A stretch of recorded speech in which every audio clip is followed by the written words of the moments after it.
Kaya pala ganito ang naging resulta ng kapalaran ko. Kasi alam ng Diyos na kaya ko. Sa edad kong to, napagod na akong magmadali.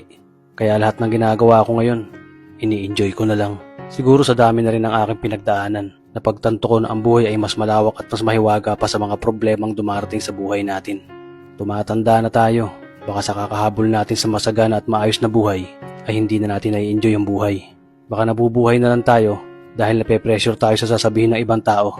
Marami na rin akong mga naging maling desisyon sa buhay, pero lahat yun nagsilbing aral sa akin at natuto ako sa mga pagkakamali ko. May mga taong sobra nating mamahalin at bibigyan ng halaga, pero ibabalik lang sa atin ay kabiguan at matinding trauma.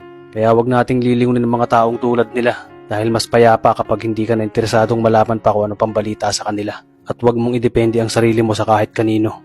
Tandaan mo, kahit sarili mong anino, iiwan ka din nito kapag madilim na ang paligid mo. Kailangan natin matutunan na huwag ikumpara ang sarili natin sa iba dahil hindi natin laban ang laban nila. Karera mo to, di nila karera. Dahil ang buhay ay hindi naman nasusukat sa kung sino ang mayaman, kundi kung sino ang payapa.